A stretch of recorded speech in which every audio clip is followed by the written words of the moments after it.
Hello friends, வணக்கம் and welcome to our channel. இன்றைக்கி நம்ம பார்க்க போகிற ரெசிபி ரொம்பவே ஆரோக்கியமான ஒரு ரெசிபி. இது பண்ணுறது ரொம்ப சுலபம். வாங்க எப்படி பண்ணுறதுன்னு பார்க்கலாம். இன்றைக்கி நான் வந்து கேழ்வரகு புட்டு பண்ண போகிறேன். 1 கப் அளவு கேழ்வரகு மாவு எடுத்திருக்கேன். அதில் ஒரு பிஞ்ச் அளவு உப்பு சேர்த்துக்கோங்க. உப்பு சேர்த்துட்டு கொஞ்சம் கொஞ்சமாக தண்ணி விட்டு இந்த மாதிரி தொளிச்சு பிசைஞ்சிக்கோங்க. இது வெந்நீர் இல்லை, பச்சை தண்ணி தான். நம்ம அரிசி மாவு புட்டு, கோதுமை புட்டு, சத்து மாவு போட்டு எது செஞ்சாலுமே சேம் மெத்தட் தான். இந்த மாதிரி கொஞ்சம் கொஞ்சமாக தண்ணி தெளித்து நம்ம இப்படி பிசைஞ்சிட்டே இருக்கும்போது இதோட கலர் வந்து அப்படியே மாறிடும். தண்ணி தெளிக்கும்போது டிஃப்ரெண்ட்டான ஒரு கலரில் இருக்கு இல்லையா, அந்த மாதிரி மாறுற வரைக்கும் நம்ம இந்த மாதிரி பிசைஞ்சிட்டே இருக்கணும். பாருங்கள், இதுதான் சரியான பதம். இந்த மாதிரி வந்ததுக்கப்புறமா இதோட கட்டிகளெல்லாம் நல்லா உடச்சி விட்ருங்க. ஒரு கொழுக்கட்டை மாதிரி இப்படி பிடிச்சி பாருங்கள். இப்படி கொழுக்கட்டை மாதிரி பிடிக்க வருது அப்படின்னா நீங்கள் கரெக்டாக தண்ணி சேர்த்துருக்கீங்கன்ட்டு அர்த்தம். சின்ன சின்ன அந்த குட்டி குட்டி கட்டிகள் எல்லாம் நல்லா உடச்சி விட்டுருங்க. நல்லா உடச்சி நல்லா உதிரி உதிரியாக இந்த மாதிரி ஆனதுக்கப்புறமா நம்ம இட்லி பாத்திரத்தில் வச்சு இதை வேக வச்சிடலாம். ஒரு இட்லி பாத்திரத்தில் கீழே தண்ணி ஊற்றிட்டு இட்லி தட்டு வச்சுட்டு ஒரு வெள்ளை துணி போட்டுட்டு துணியை வந்து நல்லா தண்ணியில் நனைச்சிட்டு அதுக்கப்புறம் போடுங்க. அதுக்கப்புறமா நம்ம இந்த மாதிரி பிசைஞ்சு வச்சுருக்கதெல்லாம் இந்த மாதிரி மேலே எல்லாத்துலேயும் இப்படி பரப்பி விட்டுட்டு ஒரு 7 நிமிஷம் நம்ம நல்லா ஆவியில் வேக வச்சு எடுத்துடலாம்.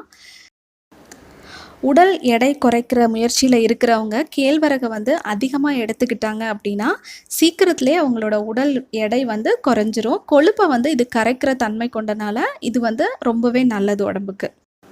குழந்தைங்களுக்கு கேழ்வரகால் செஞ்ச உணவுகளை நம்ம கொடுக்கும்போது அவங்களோட உடல் பலம் பெறுறது மட்டும் இல்லாமல் நோய் எதிர்ப்பு சக்தியையும் அதிகரிக்குது.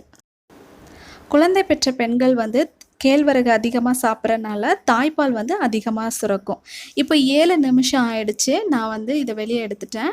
இந்த மாதிரி ஒரு பிளேட்டில் கொட்டிட்டு இந்த துணியிலலாம் ஒட்டி இருக்கும். நம்ம நல்லா கையை வச்சு இந்த மாதிரி லைட்டாக தேய்ச்சி விட்டோம் அப்படின்னா அது எல்லாமே உதிர்ந்துடும்.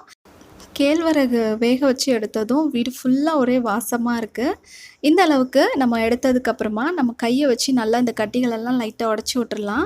அப்போ ரொம்ப சூப்பராக இருக்கும். இந்த மாதிரி உடச்சி விட்டுட்டு நம்ம இது கூட வெல்லம், நாட்டு சர்க்கரை, இல்லைனா நீங்கள் கருப்பட்டி, சீனி சேர்த்து சாப்பிடுவீங்கன்னா சீனி சேர்த்துக்கோங்க உங்கள் விருப்பப்படி.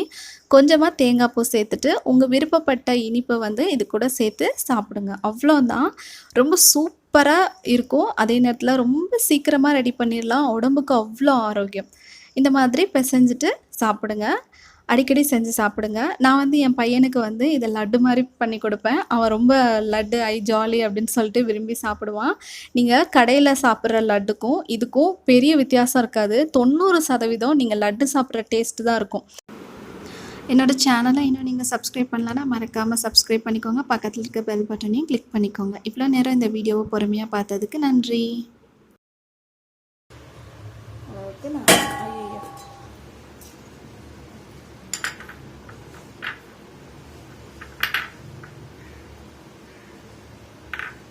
எடுத்துக்கோ, லட்டு எடுத்துக்கோ. ஒன்று எடுத்து சாப்பிடு. சாப்பிட்டுட்டு சாப்பிடு. கடி எப்படி இருக்குமா சஞ்சய்? இப்படியா சாப்பிடுவாங்க லட்டை? கொஞ்சம் கொஞ்சமாக எடுத்து இங்கே பாரு. ஒரு லட்டை இப்படி கையில் எடு. வாயில் வை. வாயில் வச்சு கடி. எப்படி இருக்குமா லட்டு? எப்படி இருக்கு? சூப்பர் சொல்லு.